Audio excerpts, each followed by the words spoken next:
大家好，好声音大家都看过了，之前导师阵容遭到网友们的吐槽，觉得有些人不配，尤其是谢霆锋。有些网友只知道他是张柏芝的前夫，王菲的男友，12道锋味里的厨子，但是不知道他其实唱歌也是一绝。下面就一起来看看。说再见，别说永远，再见不会是永远。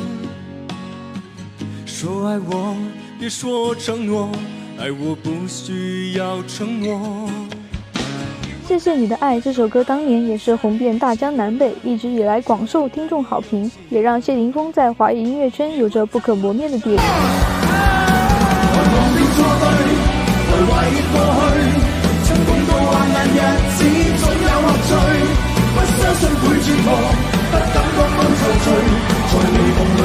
在好声音节目中，谢霆锋演唱了一首陈小春的《友情岁月》，可以说是非常好听了。粤语一开口，全场都沸腾了，实力一目了然。所有故事像已發生，漂泊歲月裏，風吹過已靜下，讓心意再滑垂，讓眼淚已帶走夜潮水。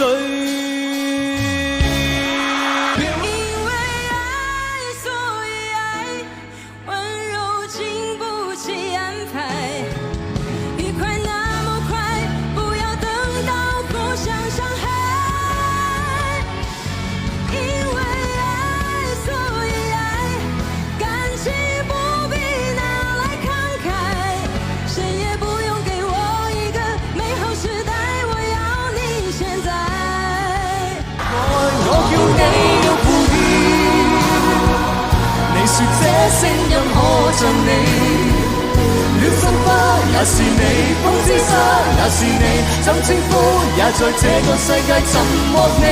《蝴蝶》這首歌也非常的好聽，這首曲是他自己創作，林夕的配詞，恰到好處地表現出歌曲本身所應表達的文字情感，因此這首歌也一炮而紅，引起無數人的共鳴。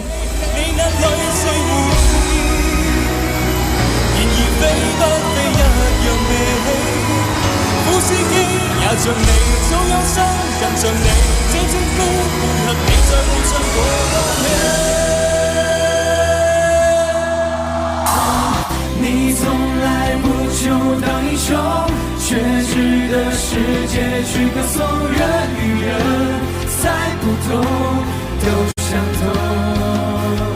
在2021年跨年演唱會上，謝霆鋒與朱一龍致敬抗疫英雄，一首《保重》一炮而紅，聽完淚流不止，這才是真正的偶像。要牽手，要過冬，風雨過後一定要重逢。你從來不求當英雄，卻值得世界去歌頌人與人，再不同都相同。